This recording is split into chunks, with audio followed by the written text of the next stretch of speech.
Hello दोस्तों, इस video में मैं इलेक्टोरल बॉन्ड के बारे में बताऊंगा कि यह कब शुरू किया गया, बीजेपी को इससे क्या फ़ायदा हुआ, अदर पार्टी को क्या फ़ायदा हुआ, यह शुरू क्यों किया गया। तो सारा कुछ इस वीडियो में बताऊंगा। साथ में आपको ये भी बताऊंगा कि इलेक्टोरल बॉन्ड शुरू करने के पीछे बीजेपी का क्या मकसद था।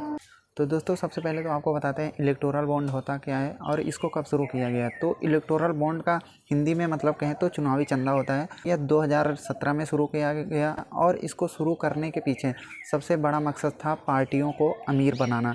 और इसमें एक प्रस्ताव ये भी था कि इसकी जानकारी किसी को भी नहीं दी जाएगी, यानी कि यह सीधा सीधा आर्टिकल 11 का उल्लंघन है, जो जनता को ये बताने से रोकता है कि उसे इस चीज़ को जानने का अधिकार नहीं है। तो यानी कि चुनावी बॉन्ड जो मिल रहे थे पार्टियों को, उसके बारे में किसी को भी जानकारी नहीं होने वाली थी, इस पर कोई भी टैक्स वगैरह नहीं लगना था।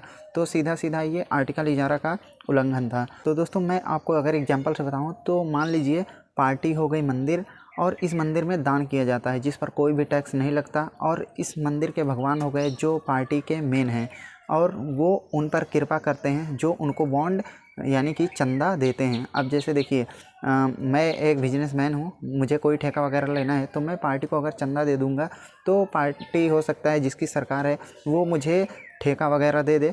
देखिए, बहुत केस में ऐसा हुआ है कि जिन कंपनियों ने जितना ज़्यादा चंदा दिया है उनको उतना बड़ा टेंडर मिला है।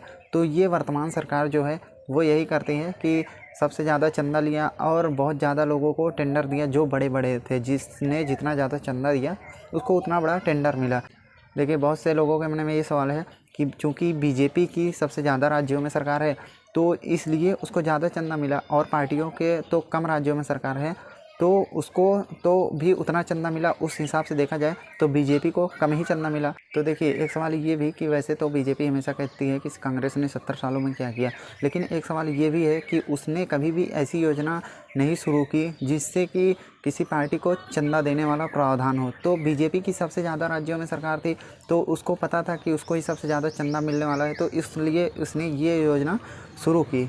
तो ये जो चंदा मिलेगा, इस चंदे से वो अपना कार्यालय बनवाएंगे और भी बहुत कुछ, जैसे विधायक भी खरीदने में काम आ सकते हैं। तो ये पैसा पार्टियों का होता है जो धीरे धीरे बहुत ज़्यादा आगे चल के हो जाता है। हालांकि सुप्रीम कोर्ट ने इसको रद्द कर दिया गया है, चुनावी बॉन्ड योजना को। मेरा सीधा सा कहने का मतलब यही है, देश में महंगाई बढ़ रही, इस पर बात नहीं होती। अपनी पार्टी को कैसे अमीर बनाया जाए इस बारे में बहुत ज़्यादा सोच रहे हैं बीजेपी वाले, इसीलिए इस चुनावी बॉन्ड योजना को शुरू किया गया।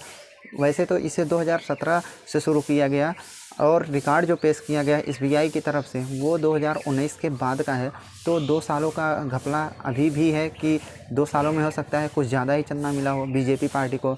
तो ये सवाल का विषय है, आगे देखते हैं कि क्या कुछ ओपन होता है इस चुनावी चंदे को लेकर।